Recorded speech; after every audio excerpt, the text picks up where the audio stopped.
Welcome back, everybody, to League of Inches podcast. This is a brand new show that we have started called Our Parra. If you haven't noticed already by now, if you're watching on YouTube, you clearly have. If you're not, you're listening belatedly on the podcast.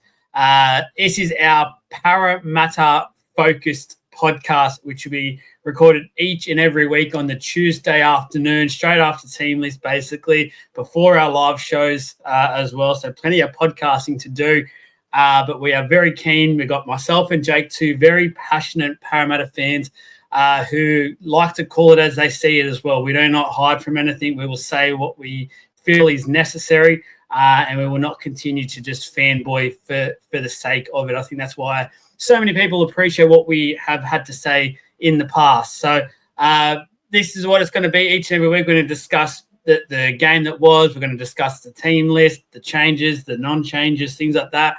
And then just open up, not just to you guys, but open up our own little topic each and every week to talk about. Like, obviously, the Dill Brown stuff will pop up. We'll go deeper, but we'll look at things like the last 6 to 12 months, things like that. Like, we'll look into things and let you know our opinions on certain matters and just go into that. About an hour or so podcast, and then every week, like we have done today, get you, the fans, questions, and we'll answer them towards the end of the show as well. I'll get my co-host in, Jake. I'm pumped and I know you are as well, mate. Very keen to rip into this one, and you can kick us off. Let us know your story. Why Parramatta? Why the Eels? Well, when I was a wee baby, my pop was a massive Parramatta fan. He's got like signed memorabilia, like he was full on, really into it. And when I was a baby, he would dress me up in blue and gold, despite my dad hating that because he's a massive Rabbitohs fan. He'd put me in the blue and gold all the time, and he just loved it. And then he actually passed away in 2003. So I was only, at the time, 2 years old. So I didn't really know him. But I don't know what it is. I think whether it just imprinted into me that I loved sort of Parramatta from those days, or whether it just be, I think when I was a kid, I kind of, sort of wished I had got to know him a little bit. And then I knew that he sort of loved Parra. So it was a bit of a thing that, we got to share. Plus my nan. My nan also obviously goes for them as well. And so it's a bit of a thing that we've gotten to share through that. And following that, my mum obviously then from him kind of has that as well. And plus it allows for a good rivalry with me and my dad. But yeah, I've always followed them since I was born, I think. That's the gist of it. Yeah, but through bad days, good days, always blue and gold, and I love it. Unfortunately, not a whole heap of good days. The bad days probably outweigh the good days, unfortunately. That's basically what it is to be a Parra fan. But no one can question our loyalty, that's for sure. That's what I always say to people. You cannot question it, because I think there's many other fan bases out there that would stick with their team going through what we have gone through for basically since we were both born. I've been there for 34 years now. So I've gone through it all, seen it all, unfortunately, and still waiting for that belated premiership. For me, many of you know by now, obviously, the family history with the club. So my pop in the background there, you've seen on the post, things like that. Ian Johnston did play for the Parramatta Eels, first international as well. So I've absolutely no other choice but to go for the Eels, and I probably wouldn't have it any other way, unfortunately, because I'm very proud of what he achieved, very proud of the family name, obviously. Holds a special place to my heart, and people always ask me, what's your beliefs, things like that, and it's literally rugby league. It's the Parramatta Eels.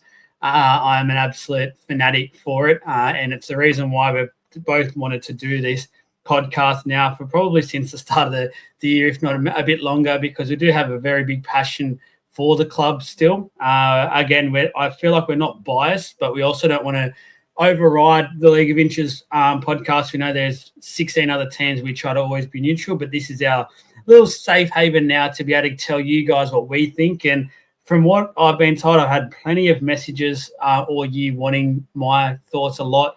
They miss things, and I guess they miss our approach to how we do handle things. So, and to quickly bring up, yes, and there'll be people that probably message me and stuff.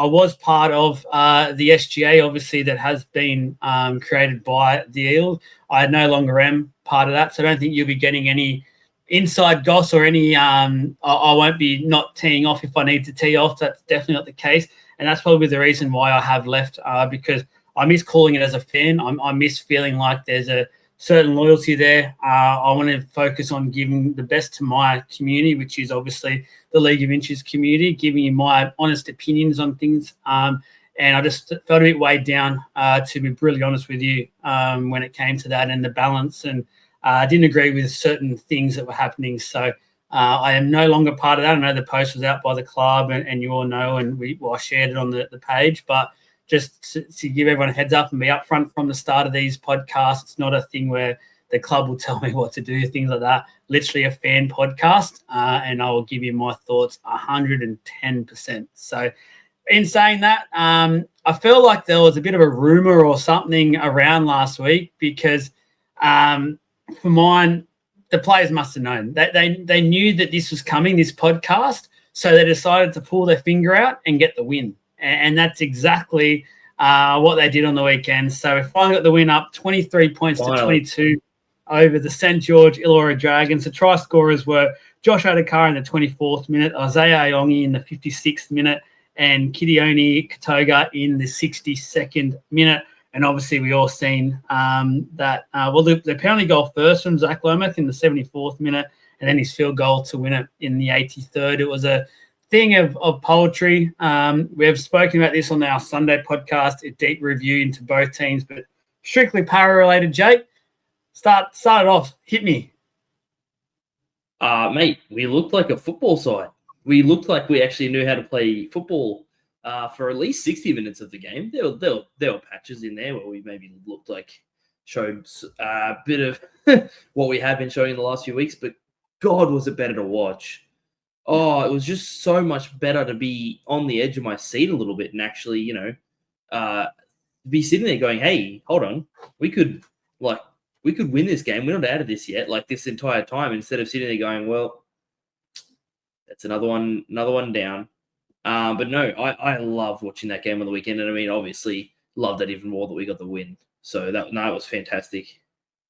Yeah, I feel like it was a game where we finally showed a bit of fight and a bit of heart and a bit of pride in the jersey, which has been something I personally have been screaming at to see for the last few weeks. I know there's obviously a huge turnover at the club. There's a huge getting used to new styles of play and things like that. But one thing you can never coach, I guess, is playing for that jersey, playing for the heart and the pride of the jumper, which I feel like has been lacking. I was confident in seeing after that 84 minutes of football that there's a lot of players at this club at the moment that do care, and it was great to see. Someone like Lomax, for instance, like he's only just got to the club, but to see his reaction and how emotional he was after the game, I know it was probably heightened because of it was the Dragons, but I feel like, and a lot of it, what he spoke about in that interview, famous one now, was all focused on Parramatta being a weight off the shoulders and getting that win up. And that's the sort of players we do need. And it justifies the signing of Lomax. To be honest, I feel like we've got him on unders in a weird way since the contract. I believe he came for less money than he was already at the Dragons. And I think there he's only on about 750 or something. So let's say we've got him for 700. I reckon that's a bargain. And he looks to be, we'll talk about it down the track, but and he played on the weekend, that wing position, I feel like he's up there with probably just behind Toe, in my opinion, as the best winger in the game. And that's a huge advantage for us to have now moving forward, to have him back in, I feel like his preferred position. Individuals, Jake, there was a number of them that we can give shout-outs to. I'll let you start. Oh, I want to give my first shout-out because I'm not going to give you my player of the match for another reason, but I want to give my first shout-out to Junior Paulo. God, it was good to see him back playing a bit of vintage prop footy. And then not even only that, he exceeded expectations big time. 19 runs for 190 meters from the big man, and he just looked threatening. But not only that, not even about the runs, in defense, he didn't just fumble, slowly put people to the floor and was all gentle. He was a giant. He was out there. That shot he put on Clemmer to make him drop the ball. He put shots on. I think the other one was what's that lock's name? I don't remember his name. DeBellin. Jack DeBellin. He put one on DeBellin, I'm pretty sure, to make him drop it too. Just it might not have been Junior, but he just was. He felt like he was everywhere. Played big minutes. Like he was on the park for a long time, and he just didn't look out of path. And I just really want to see more of that from him. Play your natural footy, take your hit ups, and then if you need to, offload from there. But yeah, no, I'll give my shout out to him. And I would like to. I give him so much crap, and I still want to see so much more from him. I really do.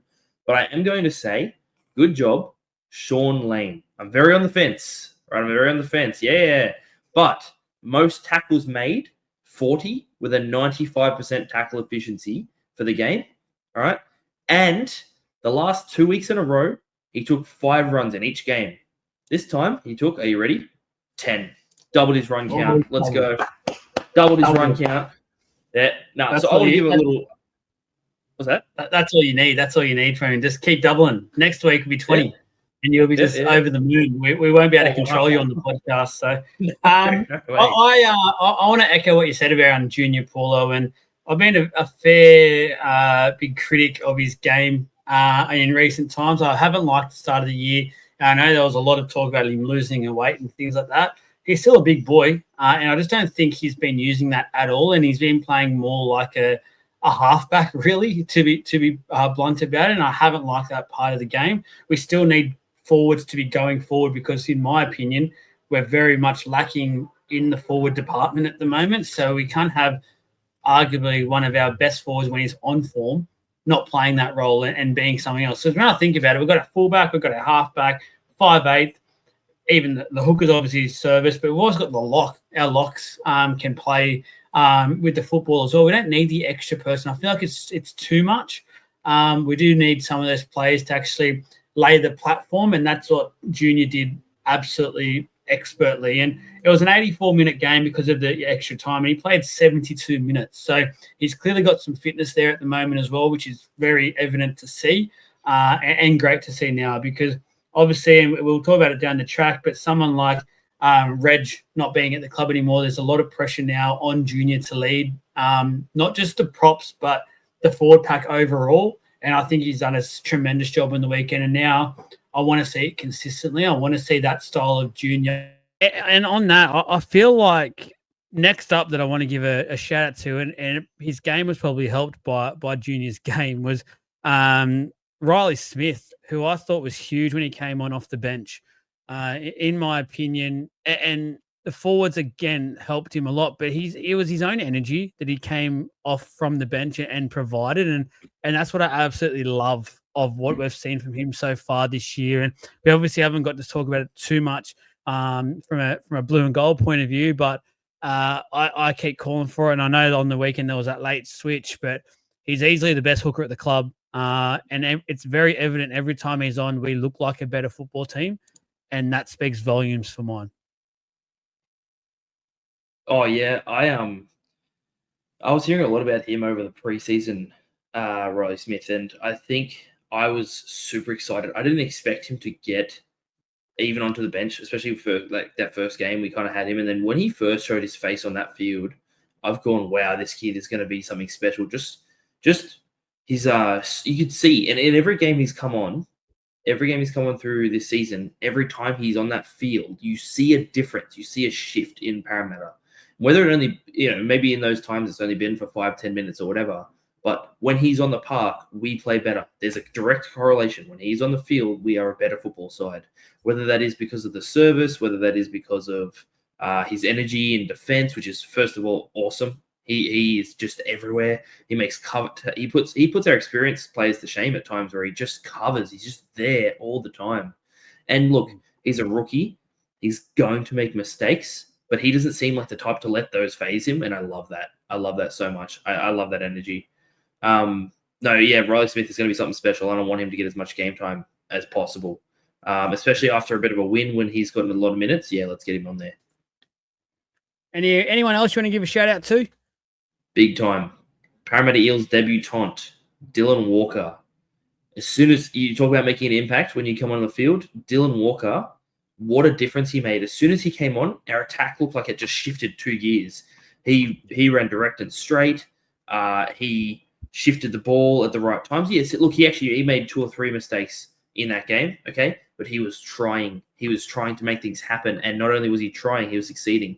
When he came on, what it allowed the team to do was shift Dylan Brown that step wider, or that position wider, okay, which let him play his natural running game.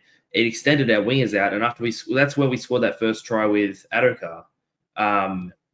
Fairly certain it was after Dylan Walker came on, and that was when we shifted it across, and that was where he had the space, and they had to make created space on the outside and the in the channels for us to go through. That's where I only made that quick half break. Then he threw that ball across. Man, that was all from the straightness and the directness getting changed as soon as Dylan Walker came on the field. Yeah, I'm going to hold off what I say about Dylan Walker because I've got him coming up in another segment we will talk about. So just for now, I'll cool my jets. But you mentioned him, and I just want to mention and give him a shout out because I think he's deserved. I think he's been probably one of our better players this year, if not our best player this year, and that's Isaiah Iongi. In a very tough first month of football, being a fullback for an NRL team, I think he's done extremely well. I know there was a couple of really huge moments, I guess, on the weekend where he did make a mistake, but I love that, especially from the fact that what you just said about Dylan Walker is the fact that he's so young and the fact that he's in a team like this and he's probably bashed confidence-wise, he still was able to produce some of those moments. Like he still set up a couple of tries, scored one himself, and then towards the back end, that pass was crazy, I think, in a lot of our opinions. But credit to him where it's due. He had the confidence to try that. And if it comes off, we're going down the sideline, and who knows, it could have been a try in the end. So it's sort of you do if you don't, do if you do. Like it's one of those catch-22 sort of situations.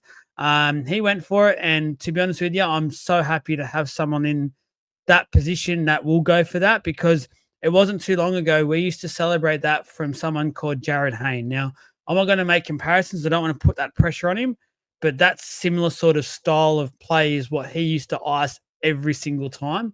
And I'm really keen to see him develop furthermore, especially when we've got someone like Joash Papali in reserve grade killing it on a week-to-week basis, putting a heap of pressure on. He's just consistently at being our best, and there is no way in the world you'd drop him. No. Iongi is keeping Joash Papali at arm's length and not through necessarily, other than this weekend, not through necessarily the most flashy gameplay or through his consistency. Now, we know he has that flashy gameplay in him. We've all watched, well, you and I at least, most Parra fans have watched his highlight reel. We know what he can do, and we've seen in those highlight reels and things like that what he has got in his game. I'm actually very okay with him working on his consistency first, making sure he's doing the little things right first, and the rest will come as games progress. That's fine. If he's not trying too hard to do that in the first place, that's sweet. You've actually taken him off me, but he is my player of the game for this round. That's why I didn't go with the captain, Junior Paulo, although his game was great.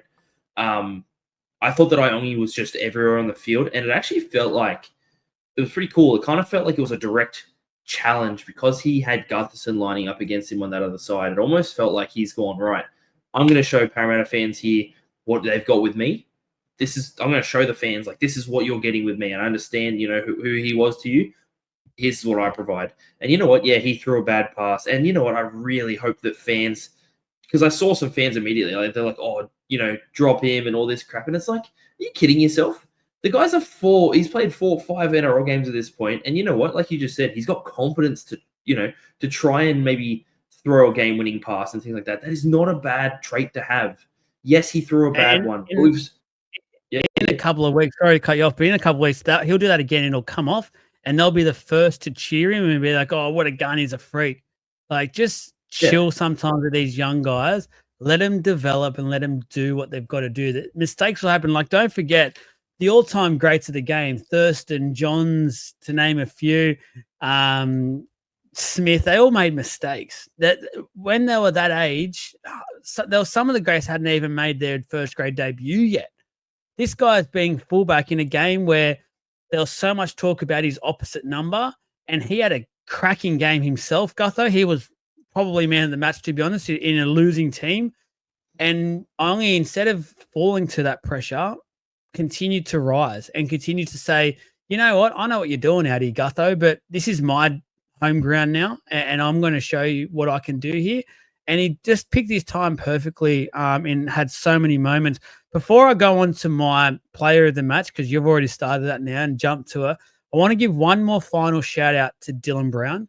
And I know he's been under a hell of a lot of pressure from our fan base, rightly so, if I'm going to be brutally honest, because his performances haven't been first grade standard, in my opinion, in the first 3 weeks.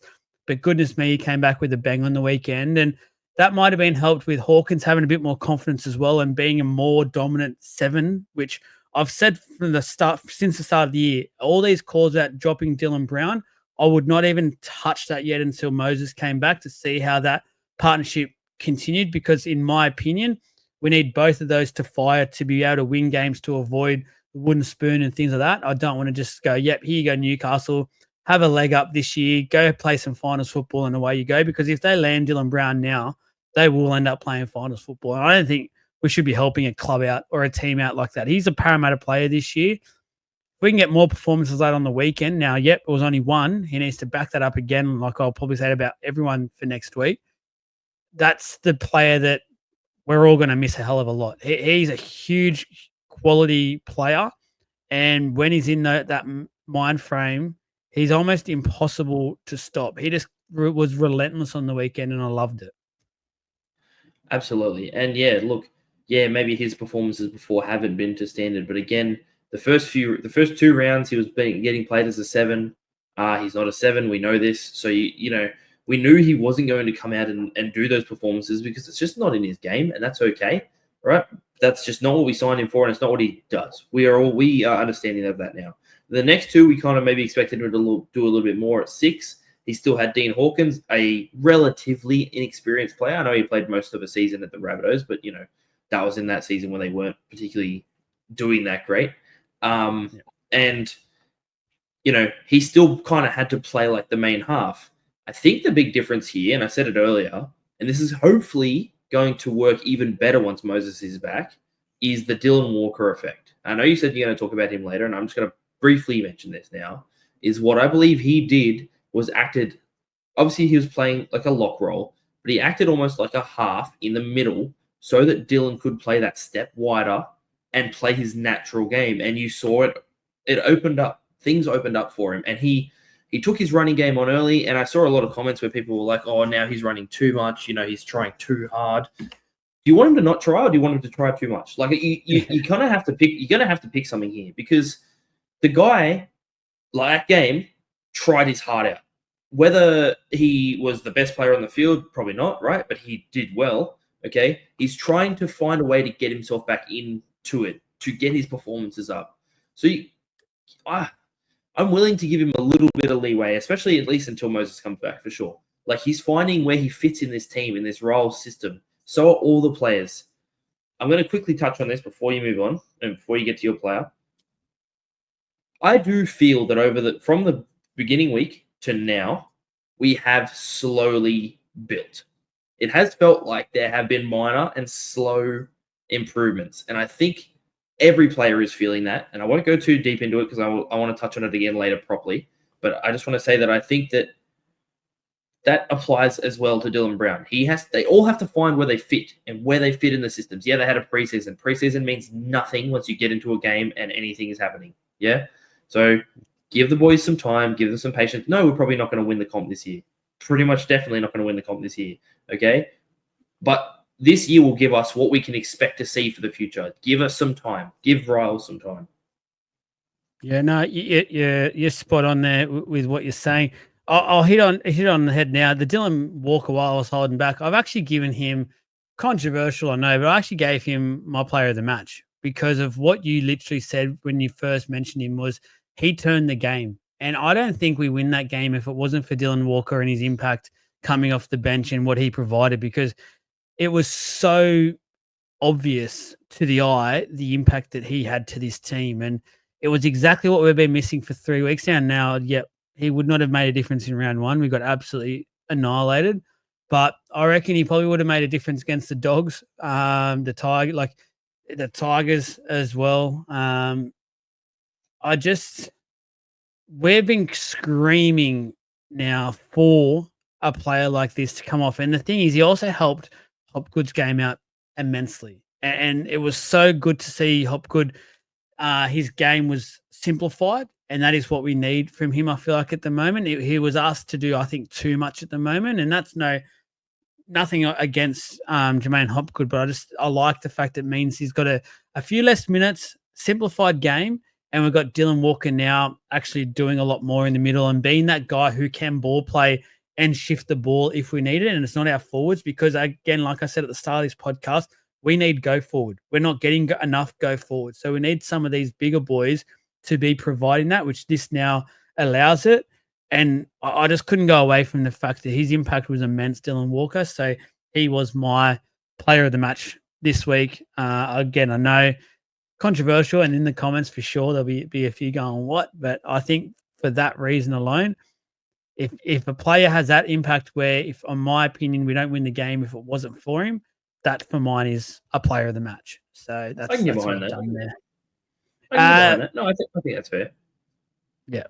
Let's tackle the TLT. So obviously today the teams list dropped, and it is an unchanged lineup from the weekend. So officially, just in case you weren't aware, Zach Lomax has gone to the wing, which means Sean Russell to the centres. That's official. And then it's basically for now, Riley Smith starts at hooker, Hopgood back to lock with Charlie Geimer on the interchange bench. But I anticipate to see that probably go back to the way it was on the weekend. Why change a winning formula? I've always said. So I feel that might go back to how it was, and we'll see Riley Smith come from the bench. Jakey boy, any thoughts, any surprises? One thing I will say, and I know he had a better game on the weekend. I just would like to see another player there.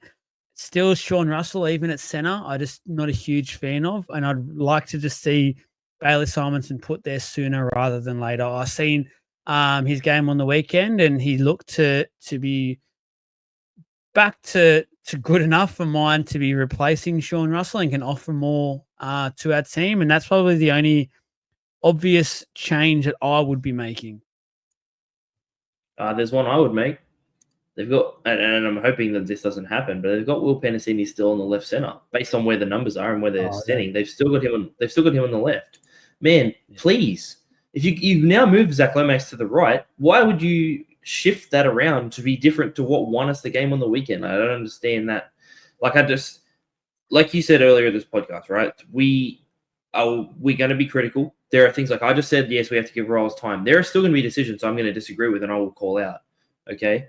And look, if I'm wrong and they flog it on the weekend, then I'm willing to put my hand up and say, well, I'm a dickhead and it's fine.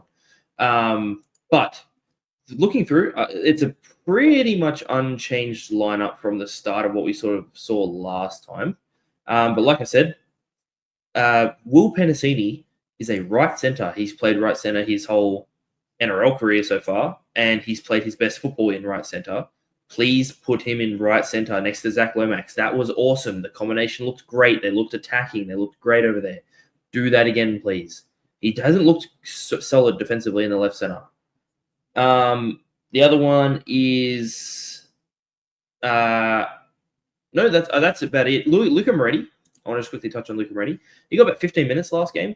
He's coming back off an injury, but the minutes he was out there, it felt like I could feel his presence in defense. I don't know about you, but it felt like he was very strong defensively. Like he just shored up that middle a little bit. And yeah, look, there's not really any changes. I have a feeling that Bailey Simonson will come in. I think he'll be a late change. And I think you're right. They'll probably do what they did last week. And I think that maybe Hopgood might start in at hooker, which is a weird choice, but it worked out pretty well on the weekend.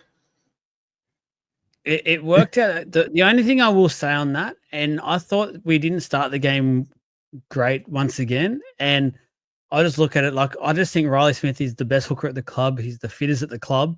Let him play 80 minutes. Like, I don't know. I understand the whole of protect him from the first 15, 20 minutes.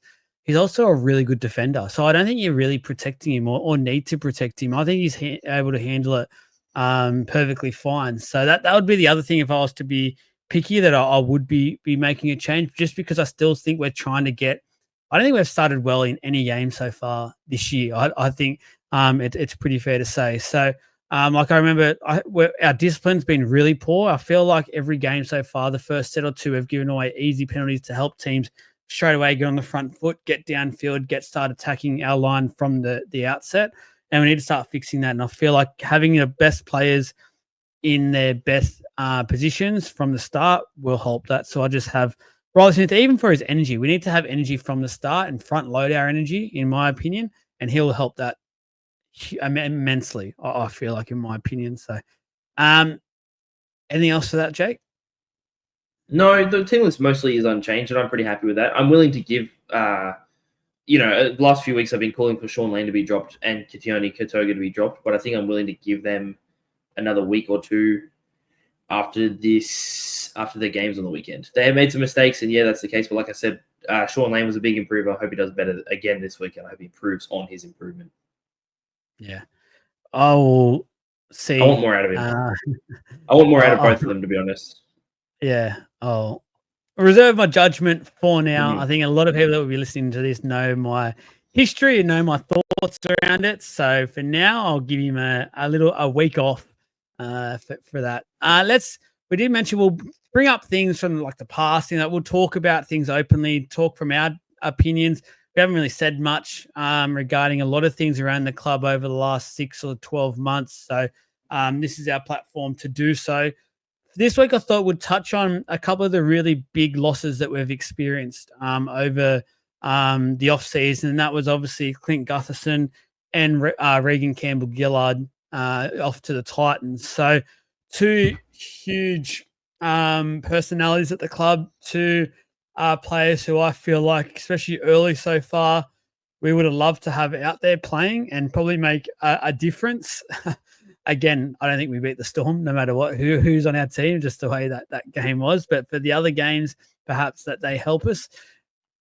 I've had time now to look at things, think about things, read people's opinions on the matter, hear from people what they think as well from the club, things like that. I understand, like, for instance, when you're trying to rebuild, you need to make some changes and start that rebuild. And a lot of the time it's a senior player or two that is the start of that because they're carrying what the club has been for so long. Gutho was a huge BA man. That's pretty obvious to see. Reg, by all reports, was similar. So I understand. And to be fair, they're probably the only players at the time after 2 really poor years that many clubs had an interest in buying. And that's the reality of things. Now, from a fan point of view, if I'm talking about a fan, I hate not having Gutho in our team. I think he's exactly what we need at the moment, that ultra competitor who just competes on everything and instills that to everyone. Because I think while we've got young guns like Riley Smith, who is exactly the same, we need to share the load. And we've got Lomax there now who's doing exactly the same. But while we've got our captain out in Moses, we need those other players. And Gutho I thought, over the last 4 to 5 weeks, Gutho would have been huge. He would have been perfect.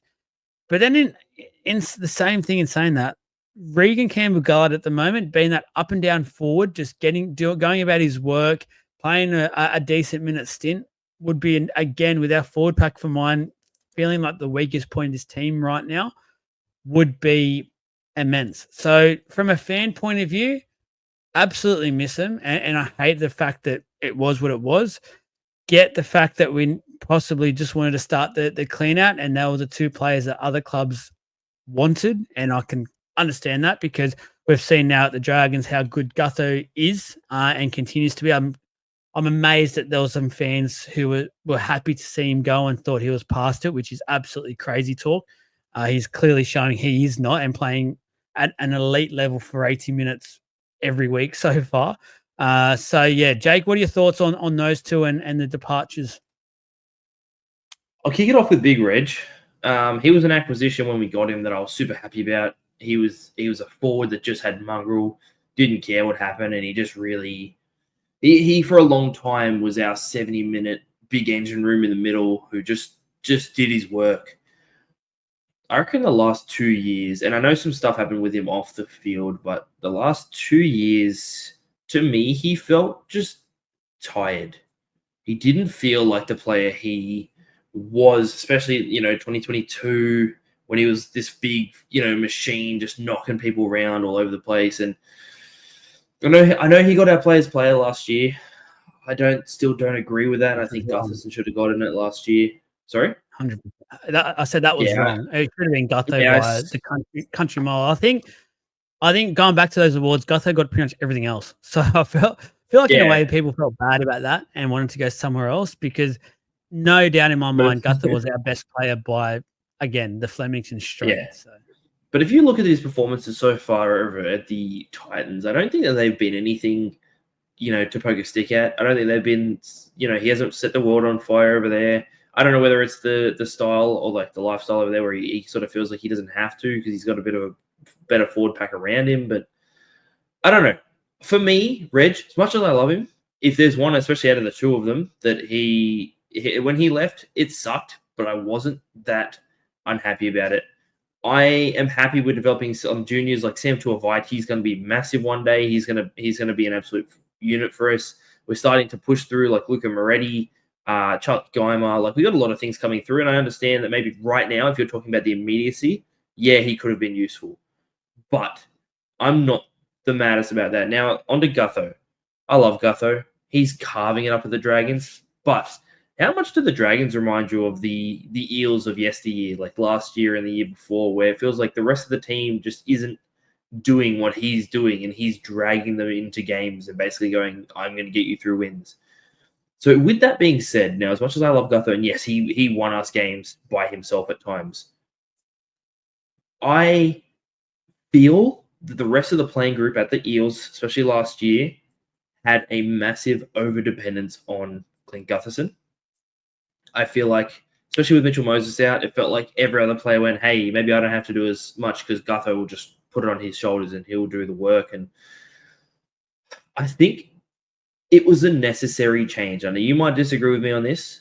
And I understand our results haven't shown it. But what I think Riles is showing that we need to do, and I agree with this, is we need to spread the load around the team. It can't just be up to your fullback at the back. And don't get me wrong, Mayongi is putting in big meters. He's got a bit of defensive work to do and things like that. But I think we need to spread the load around, and I think that wasn't going to change with Gutho there. I think we would always have the tendency to go back to him, and so I wish him well. I hope that I know that he's absolutely smashing it, and yes, he is. He's smoking it. I see positive changes in the way we are. It's hard to say I definitively wouldn't have him back, because I probably would. If I could say that I would have him back this year, the answer is yeah, probably yes. Play Iongi over on, I don't know, in the center or on a wing or something, but I don't know.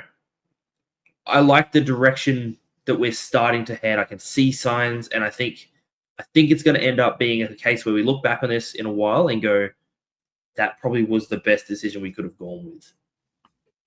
No, that is fair, and I definitely understand the point around Reg and his form. Definitely hasn't been where it has been, but I'm also wondering, is that a reflection of the Gold Coast Titans as well? Because I can't remember the last time a player's gone there and actually has been the best version of themselves. It's like it's almost their way of going happily into retirement. And I don't blame players. I like going and being up here on the Gold Coast and getting to live here for the next couple of years on a nice wicket.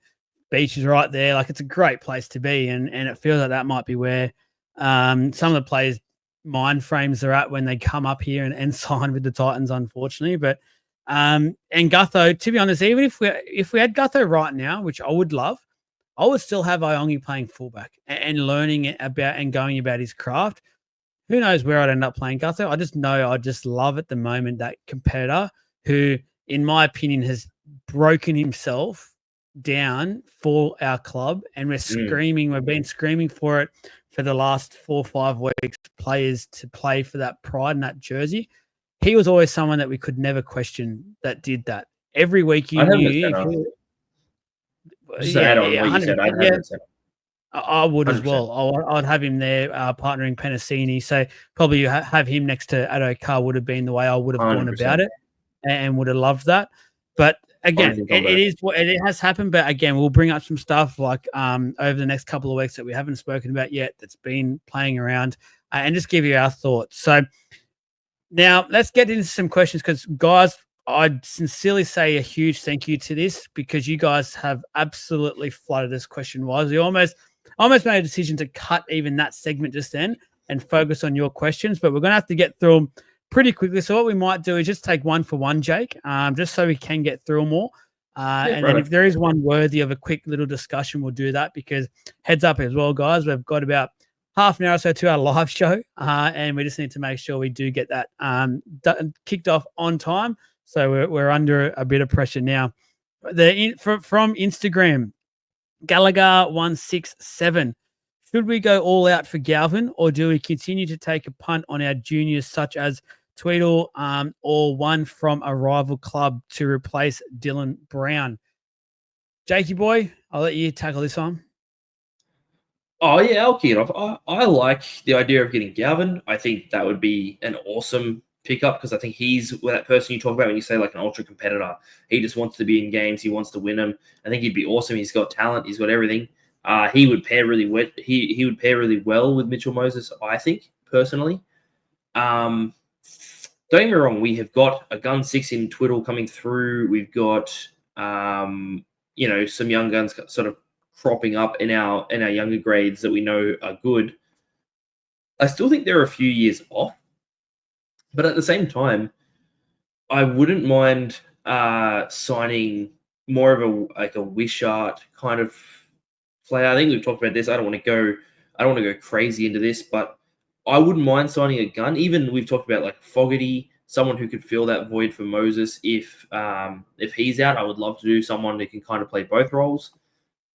I think our juniors are coming through, and one day at some point, maybe the next 3 years, 4 years, we go, sweet, we've got this young gun ready to go. He's locked and loaded. So the contract of the next person that we sign, if we're going to sign an established player, needs to be leading into, you're going to be here for that. Don't tell them. You just kind of go, you're going to be here for this amount of time.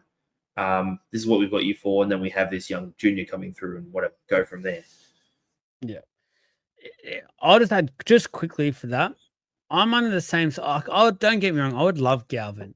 I felt the money he's going to be asking for, though, could quickly get ourselves in a bit of trouble financially and salary cap wise, which I don't think is ideal. So I'm kind of a bit hesitant to go all in there.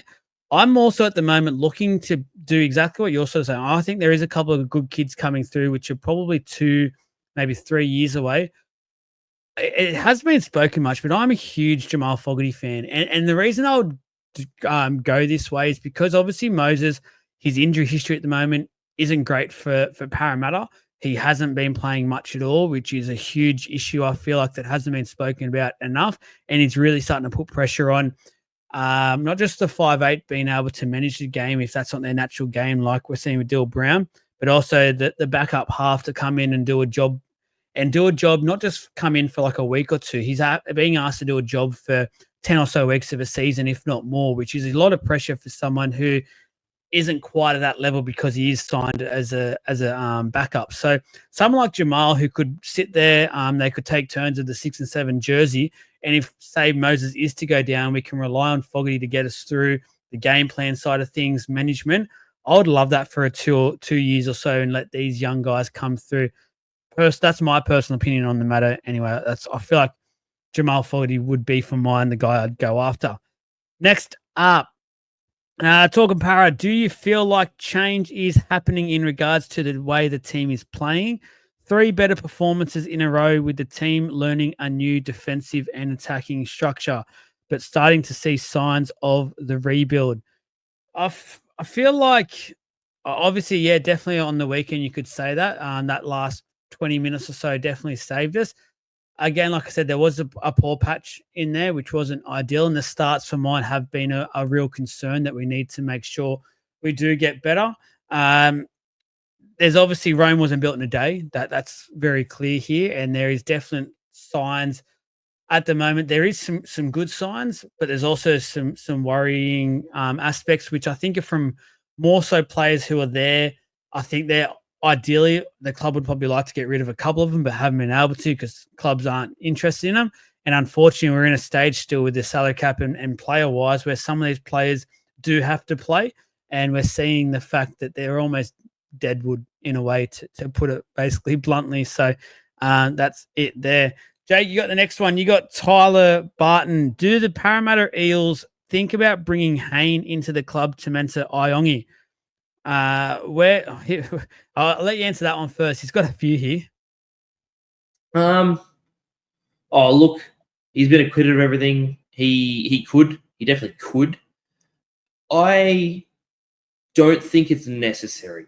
I think Iongi is doing. I think honestly, Iongi is doing a good job.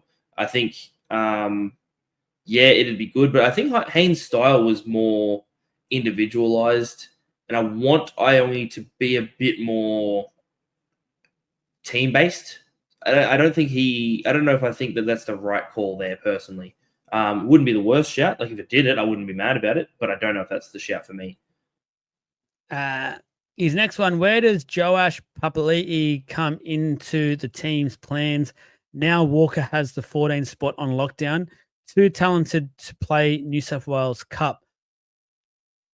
I wouldn't write off the 14 jersey for now because I think Riley Smith over the next couple of weeks will definitely have that lockdown to start and start doing that. So I think that might open up because there's still, like if we're going off last week, there was still Dylan Walker plus Riley Smith on the bench. So there was two, I guess, smaller men or ball playing men that were on that interchange bench. So Joash is killing it 100%. I think everyone can see that. Every person who has watched New South Wales Cup and has seen the trial games know what this guy can do. I think it's just a matter of time before he is given that 14 jersey. And depending on the way the game is being played, he might come on and get 10 minutes. He might not come on at all, or he might come on and get a decent stint of 30 minutes and really just rip and tear around that ruck and things like that. But I do think it's a matter of time that Riles will give him a 14 jersey. Last one from him, Jake, for you. Who replaces Sean Lane at the end of this season? Do we re-sign him?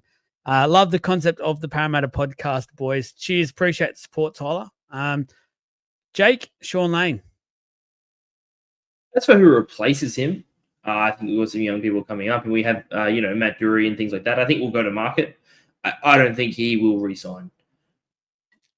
Even if he has a bit of a breakout or even like a pretty okay season, I think he's shown that he can do that on contract years, and then he can sort of disappear and fade away again, and then we're stuck with him for an extra few years. And I just think he's been too inconsistent over too long. The thing that kind of scares me is that Riles has been picking him every week he's been available, and that doesn't matter while he's performing, but I don't necessarily think I want to see him re-signed. I think we've got players we can bring in that I don't know. I can't say exactly who yet, but I don't think he resigns. Next one, Nick's Ezra Mam coming with the colour eyes, looking very interested. No, in my opinion, I don't want him either. I think that's some baggage that you do not want at the club. While Riles and co are so big on building the club up and the culture, that's just flirting with danger that is unnecessary, in my opinion.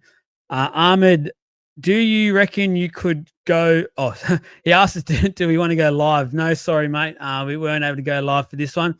Maybe down the track, if there's enough viewers that are interested, we might be able to. He goes, do you reckon you go live? Been following you since the Talking Parra podcast. You speak a lot of sense. Well, we appreciate that. Hopefully you do get to listen to the podcast and watch us. Down the track, we might see what we can do live-wise if that is something that you guys are interested in. But obviously we do our Tuesday night live. Make sure you watch on that one. Hopefully we see you there soon. But yeah, for that one there. Scott Hines, do you reckon we can pass Madison on to another club, or are we stuck with him until the end of his contract, Jake? It feels like he does this every time at least at the two clubs, so I suppose 3 clubs he's been at. It just feels like he's such a talented player, but it feels like every coach he seems to have an attitude problem with. So I don't know. I think he's talent-wise, a club would take him in a heartbeat because, when he's playing at his best, he's a player you want on the field. He's skillful with the ball. He runs hard. He makes big meters in games. Defending-wise, he's a little bit soft. Like he sort of likes to really, hug people down to the floor. He doesn't really like to put the shoulders in. I don't think, but I think he could go. I don't think he will. I think he's happy to be paid however much money he's on. It's not a small amount of money. I think he's happy to be paid that much to be chilling in reserve grade for a while. And I don't think anyone's really making offers to him either. So I think we're stuck with him. It's a weird one. There's clearly something has happened. Clearly something's gone on at training or whatever. The attitude, who knows? Who knows where it is? I don't want to speculate at all, but it's very obvious something has gone on because I still think he has something to offer. Personally, I'd have him above Sean Lane to start with. And there's probably a couple others there that I feel like Madison is a good, talented football player. And I just feel like even for the last 12 or 18 months, I just feel like a lot of the time with BA, he just never was used properly and the way he should be used. Now I just feel for him, and I feel like he might be a victim at the moment. We've got Hopgood, say, playing lock as well. That's never going to change, and now Dylan Walker's ahead of him as well. So who knows? But to answer the second part, I don't think a club will take him. He's on too much money. So I think it's going to be one of those ones where we just end up having to keep him. I think he's got one more year. And then after that, he won't be at the club any longer. Hayden, Entertain House, shout out to you, mate. Who do we see leaving the club at the end of 2025 beside Dylan Brown? I think Jakey Boy is about to type in and have a look at who our off-contract players are. Spur of the moment. Maybe jump to your next. I'll go to the next question while you look at that. Owen Jack, should we let Dylan Brown go early in exchange for Leo Thompson for the rest of the year? And are they playing Joash at 6 in Cup in prep for Dill leaving early? I wouldn't let Dill Brown go. We've already spoken about it on this podcast. I'd hold him at least until Moses is back. I think we're a better football team with Dylan there. So I would keep him and prioritize, obviously, winning football games this year. We are a better chance of doing that with Dylan Brown there. So I would be leaving him. And I don't mind the Joash to 6 shout. Looking down the track, obviously got the talent. I just think defensively he needs to continue to work because he'll be in the front line. He will get targeted, no doubt about it. But he's a tough bugger. I think he would be able to deal with it. Do you have the players up yet? Sure do. We have 7 players off contract. Bryce Cartwright, Hayes Dunster, Wiramu Grieg, Joey Lussick, Tony Mataiele, Joe Offahengawi, and Sam Tuavaiti. There's no way we're losing Sam Tuavaiti, in my opinion. He's the only one I'd keep. Sorry? He's the only one I'd keep on that list. Wiramu hasn't really performed to what he should be recently. Hayes Dunster, he hasn't been injured for a while. He's actually been quite in good form down in Reggie, so I'd actually be willing to sort of maybe give him an extra year at least if he's willing to take a 1 year. Bryce Cartwright can go. Joe Offahengawi can go. Tony Mataiele, I'd actually keep. And then Joey Lussick, he'll go. That's it. So Bryce, Wiramu, Joey, and Offahengawi is who I reckon are going at the end of the year. That's 4 there. Plus, we've already lost Dill Brown as well. So a little bit of cash there that's been able to get played with for next year. So I'm very interested to see. And we might look at that maybe for next week, players that we could target for next year. That could be a segment and go from there how we would build. If you go on the page, guys, if you are new listening to this because you're a Parramatta fan, make sure you like, subscribe, all that jazz, and to our social media. Scroll down our Instagram or Facebook. And about 3 weeks ago, I did a post where in detail about the Eels and how they can build moving forward, certain players off contract and the team potentially next year with some signings. You'll find that very interesting. So make sure you have a look at that. Andrew Backhouse, I appreciate he's a subscriber, a League of Inches legend as well on our Facebook group. If Brown was to leave early to Newcastle, who would you want in the 6th jersey? If it was a junior player or trading for Hastings, etc. Jake, who would you like to see? For instance, if we let him go in the next couple of weeks, who would you like to take over 6? Definitely not Hastings. I can tell you that. No.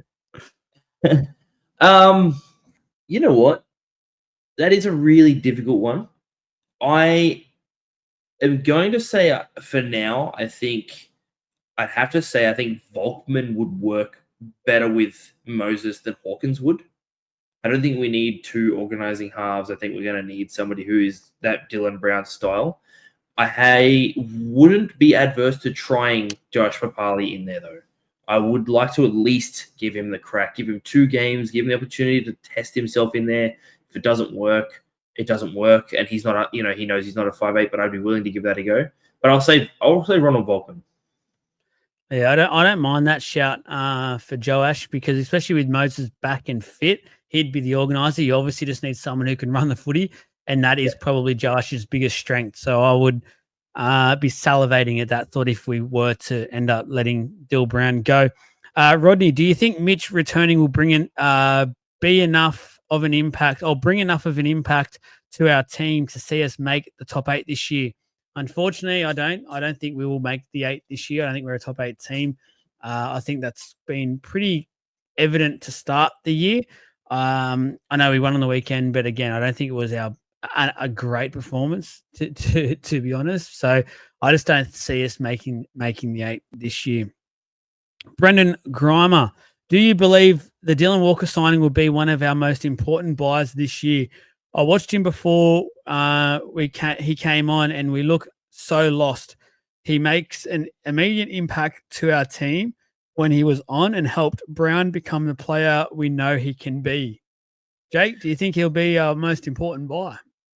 I actually do. I actually really do think that, especially after seeing him play. I wasn't sure what I was expecting.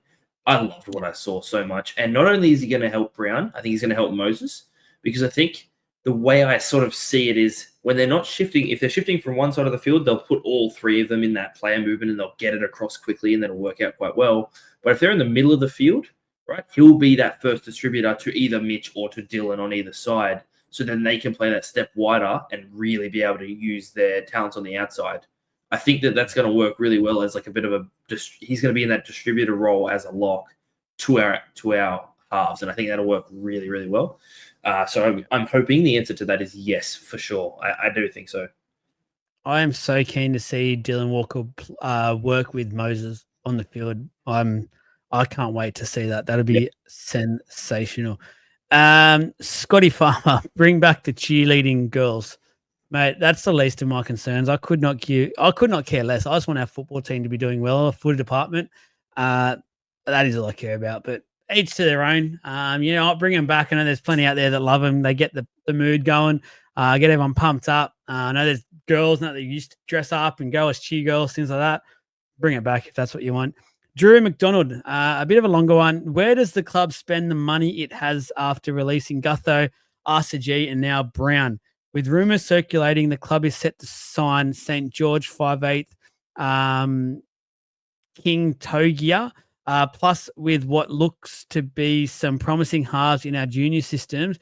Do you think the club will pay the big bucks and chase Galvin, knowing he's tied to the Tigers until 2027? Or do they use the money to recruit a quality prop and a quality back rower? And if so, who do you think they can target and who is available? Again, we will probably look a bit more, and we want to give you a better answer. We'll look into this. We'll bring that next week and tell you who we will target. Just in regards to the Galvin stuff, we've already mentioned that as well. I'm starting to question whether we go and pay the big bucks for Galvin. Just quickly on the King Togia rumored signing, Jake, are you a fan of that one? I actually don't know much about him. I'm going to look up after this whether he has a highlight reel. I'd like to go and have a look at it.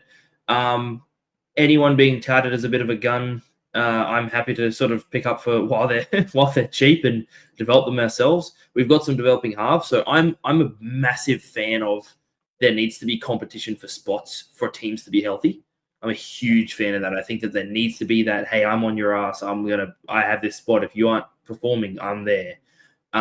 So, if Joshua Lynn or whoever's fighting for that number 6 sort of spot, if we can get someone across that's fighting with them, that's totally fine by me. Just a quick answer to that question, not on specifics, but what I'd like to see. I think now we finally have a little bit of depth in our backline. I wouldn't mind maybe one more backline signing for depth, and then I think our forward pack.